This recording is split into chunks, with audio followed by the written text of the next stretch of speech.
Welcome to my channel. আপনারা শুনছেন সন্ধ্যার আড্ডা উইথ কৌশিক। আজকে আপনাদের জন্য নিয়ে এসেছি একটি মডার্ন গল্প। তো চলুন বেশি সময় নষ্ট না করে সেই গল্পটা শুরু করা যাক।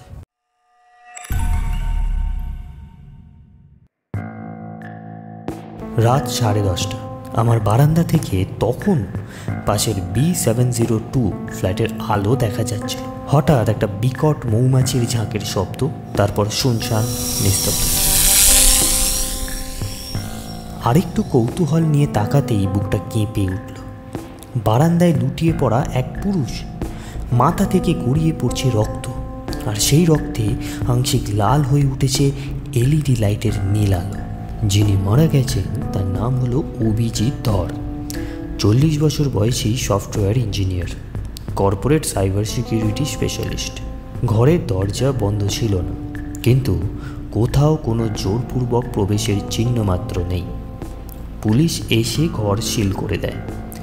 অভিজিতের স্ত্রী সায়নী ধর এক প্রকার অবচেতন অবস্থাতেই বললেন, ও বারান্দায় ফোনে কথা বলছিল, আমি ভিতরে ছিলাম। হঠাৎ একটা অদ্ভুত শব্দ, যেন হাজার হাজার মৌমাছির দল বারান্দায় হানা দিয়েছে। আমি ছুটে যেতেই দেখি ও পড়ে আছে, নড়ছে না। আচ্ছা সায়নী দেবী, আপনি এই কথাটা বলতে পারেন যে আপনার স্বামীর কারোর সঙ্গে শত্রুতা ছিল? জয়দীপ নামে ওর অফিসের একজন ছিল, ও আমাকে নিয়ে অশোভন মন্তব্য করত। অভিজিৎ ওকে নিয়ে খুব টেনশনে ছিল, একদিন মুখোমুখি হয়ে হাতাহাতি পর্যন্ত হয়ে যায়। তদন্তে আসে ডিটেকটিভ রুদ্র বর্মন। ধীর অথচ শানিত দৃষ্টিতে ঘর পর্যবেক্ষণ করতে করতে চোখ আটকে যায় এক জায়গায়। অভিজিতের ল্যাপটপ স্ক্রিনে একটা ভিডিও, যা মৃত্যুর দিন অটো সেভ হয়েছে বলে মনে হচ্ছিল। এবার রুদ্র ধীরে বলে ওঠে, এই ভিডিওটা একটা ড্রোন ক্যামেরা থেকে তোলা, কিন্তু এই ক্যামেরা ঠিক অভিজিতের ওপরেই ফোকাস করেছিল। কে এমন ভেতরের লোক যে জানতো কখন অভিজিৎ বারান্দায় যাবে? আমার ধারণা এই ড্রোন ছিল অভিজিতের তৈরি করা মডেল, কারণ তা না হলে ভিডিওটা অটো সেভ হলো, তাও আবার অভিজিতের ল্যাপটপে।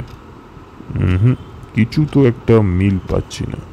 এরপর রুদ্র বর্মন সায়নীর কথা মতো জয়দীপের অতীত নিয়ে ঘাঁটাঘাঁটি শুরু করল এবং জানতে পারল জয়দীপ ও অভিজিৎ একসময় ড্রোন হ্যাকিং ও প্রোগ্রামড কিলার ড্রোন নিয়ে কাজ করত।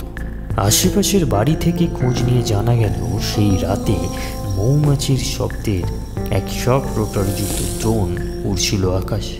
তবে জটিলতা বাড়ে যখন জয়দীপ বলল, হ্যাঁ, আমরা AI প্রযুক্তির ড্রোন বানিয়েছিলাম এবং সেটা সেদিন আমার ঘরেই ছিল, কিন্তু সেটা আমি লক করে রেখেছিলাম আমার ঘরেতে।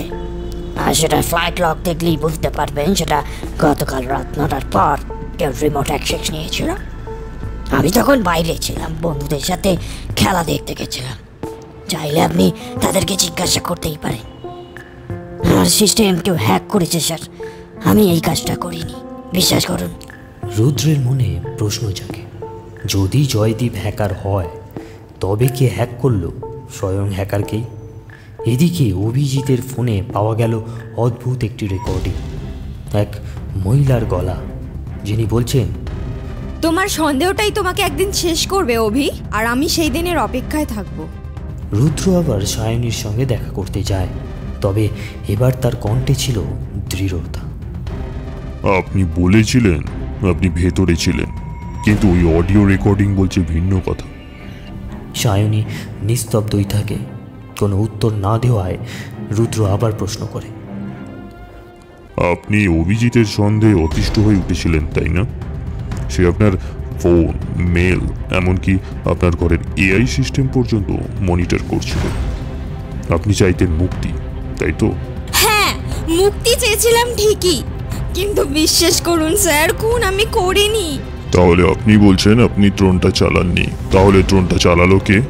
আমি শুধু ওর সন্দেহকে সিস্টেমে ফিট করেছিলাম, বাকি কাজ তো করেছিল AI নিজেই। ড্রোনকে ফেস রেকগনিশন দিয়ে প্রোগ্রাম সেট করেছিলাম যাতে ঝুঁকিপূর্ণ কিছু হলে ডিফেন্স মোডে ব্লেড ঘোরে। কিন্তু বিশ্বাস করুন, আমি ভাবতেও পারিনি যে ড্রোন কারোর জীবন নিয়ে নিতে পারে। আচ্ছা, তার মানে আপনি বলছেন আপনি খুনটা করেননি, কিন্তু প্রত্যক্ষভাবে আপনি দোষী না হলেও পরোক্ষভাবে তো আপনি দোষী। ইন্সপেক্টর, আপনি সায়নী দেবীকে এখনই গ্রেপ্তার করুন, বাকিটা না হয় কোর্ট বুঝে নেবে।